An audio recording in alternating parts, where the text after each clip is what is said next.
Layla put on a brave smile as she first stepped through the grand gates of Unicornia.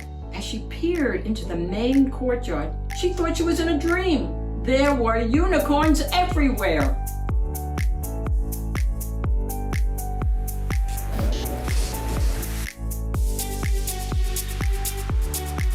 Hi everyone, welcome to the Reading Den with Shen. And I am Shen. Today I'm going to read with you and your family a magical, marvelous book called Layla, the Last Black Unicorn, written by New York Times bestselling author Tiffany Haddish and Jerdine Nolen, illustrated by Jessica Gibson. Today I want to give a special shout out to you from Sydney, Australia. Wow!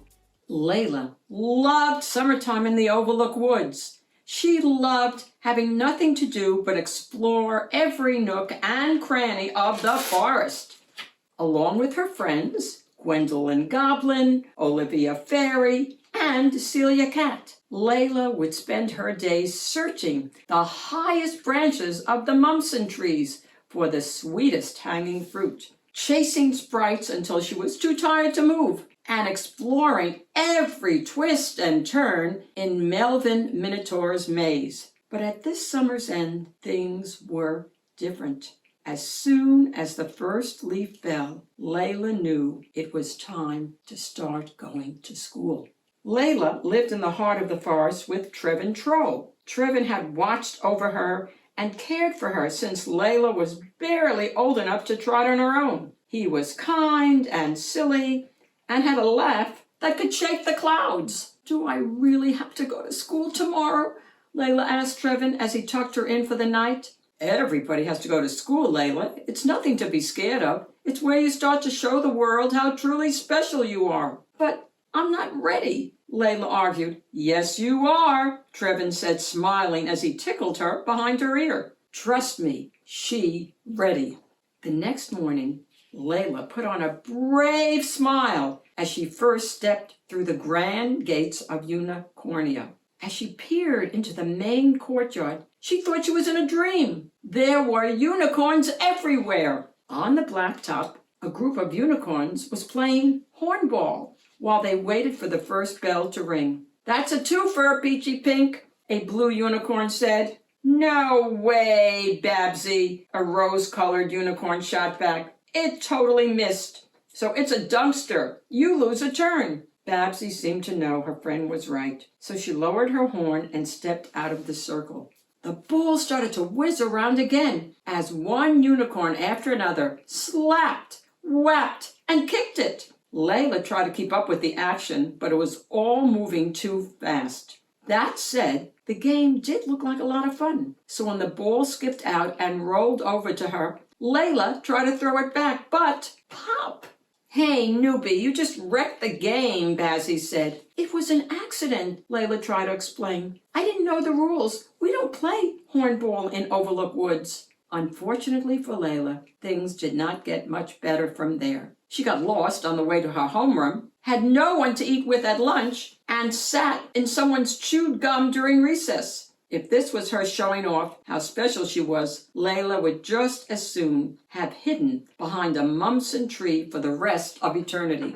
But she knew she had to go back again the next day, and she was determined to find a way to fit in. Layla asked her friend Olivia Fairy to do her mane, so it was awesome all over. Gwendolyn Goblin showered glitter around her legs and hooves, and Celia Cat made bows out of leaves and beads out of beetles. "Now she ready," Layla sang as she danced a little dance. But when Layla stepped off the bus the next morning, Babsy Baby Lou took one look at her and said, "Oh my bows and beads and bangles and glitter. This girl is so very woodsy."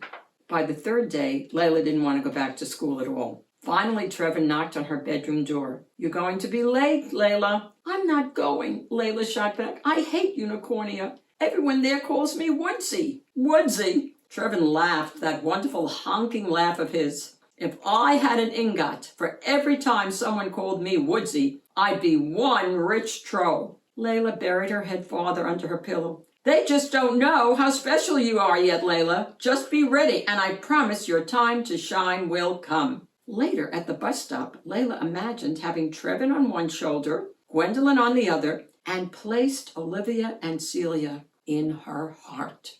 No matter how mean the other unicorns were, no one could take away what she had inside. That day, Mrs. Carasum arranged a walking field trip into the fiddle-dee-dee forest.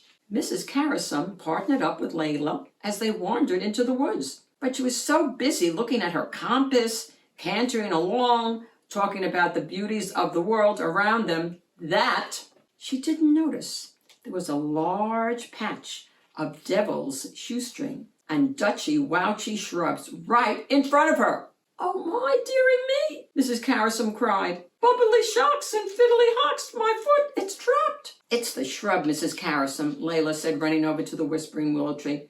"I know how to get it to let go." Layla gave a branch to each unicorn. "Now, do what I do," she told the class. "Tickle the Dutchy-wutchy shrub." "Tickle the plant?" Babsy exclaimed. "Seriously? It's the only way. Nothing can hurt you while it's laughing." And much to the whole class's amazement, it worked. Mrs. Carasum got up and dusted herself off, but when she bent down to get the things she dropped, she cried out, "Oh dear, no! My compass is broken!" "Don't worry, Mrs. Carasum. I grew up in these woods. We don't need a compass to find our way." But then, suddenly, a huge thud shook the ground, and the woods around them grew dark.